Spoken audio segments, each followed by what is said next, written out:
गले में थोड़ी खराश थी, विक्स की गोली ली है। विक्स की गोली कई बार हमारे गले की खराश नहीं, दिमाग की खराश भी दूर करती है। विक्स की, चलो आज विक्स पे बात करते हैं। कुछ टाइम पहले विक्स का एक ऐड आया था। मैंने वो ऐड पहले भी देखा, पर जब आप किसी चीज़ को दोबारा देखते हैं तो आपकी सोच बदल जाती है। जिसमें एक बच्ची अपनी मम्मी की कहानी बता रही है। माँ, एक बच्चे के लिए उसकी माँ दुनिया की सबसे खूबसूरत औरत होती है। माँ को हम सिर्फ औरत के रूप में देखते हैं ना। गायत्री बस में बैठी है, वो बोर्डिंग स्कूल जाने की तैयारी कर रही है। वो अपनी मम्मी के साथ बिताए हुए हर पल को याद करती है। उसको याद आता है वो दिन जब उसको जन्म देने वाली माँ की मौत हो चुकी है।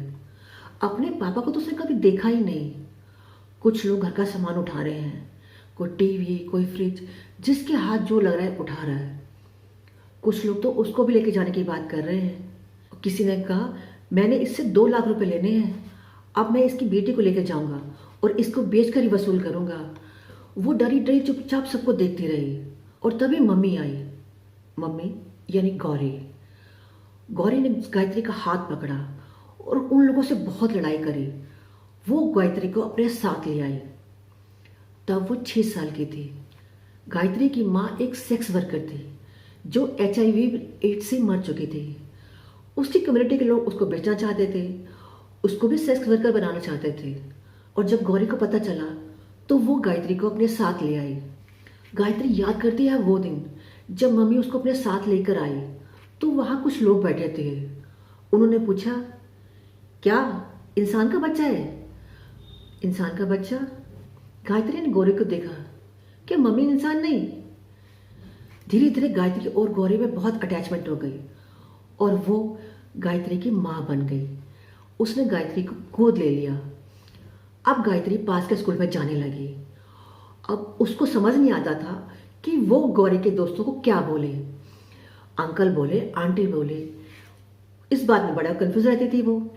अब गायत्री की स्कूल से बहुत कंप्लेंट आने लगी, कभी बाल बांधने के लिए, कभी किसी चीज़ के लिए। अब मम्मी को तो बाल बांधने आते नहीं थे। वो किसी से बोलती थी कि जरा इसके बाल बांधो, और एक दिन गुस्से में मम्मी ने उसके बाल कटवा दिए। उस दिन वो बहुत रोई, पर वो क्या करे। वो जानती है कि मम्मी को तो बाल बांधने नहीं आते। मम्मी कितना परेशान हो जाती है, रोज रोज किससे बोले बाल बांधने के लिए। एक दिन उसका स्कूल में किसी से झगड़ा हो गया, उसके पेरेंट्स को बुलाया गया। वो गौरी यानी मम्मी को लेकर स्कूल गई। टीचर ने मम्मी को देखा और वो घबरा गई। वो प्रिंसिपल के पास ले गई। गायत्री को समझ नहीं आया कि टीचर मम्मी को देख इतना घबरा कर गई। प्रिंसिपल ने मम्मी को चेयर पे बैठने नहीं दिया। कहा, नहीं नहीं, आप वहीं खड़े रहो, बैठने की जरूरत नहीं है। और मम्मी से पूछा, आप इसे क्या लगते हो? क्या संस्कार दे रहे हो इसको? कैसी परवरिश कर रहे हो इसकी, इस बच्ची की? आपको पता है कैसी कैसी धमकी देती है बच्चों को? उस दिन गौरी ने फैसला किया कि अब गायत्री को बोर्डिंग स्कूल भेजेगी। उसने गायत्री को पुणे के बोर्डिंग स्कूल में भेज दिया। अब गायत्री छुट्टियों में ही घर आती है। गौरी चाहती है कि उसकी बेटी बड़े होकर पुलिस में जाए, डॉक्टर बने, पर उसकी बेटी चाहती है कि वो वकील बने। उसको लगता है कि उसकी माँ जैसा कोई नहीं। उसकी माँ सबके लिए इतना कुछ करती है, तो उसके माँ को सबके बराबर का हक क्यों नहीं मिलता?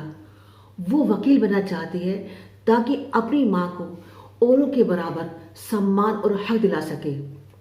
मम्मी कौन है गायत्री की मम्मी? जानते हैं पार्ट 2 में।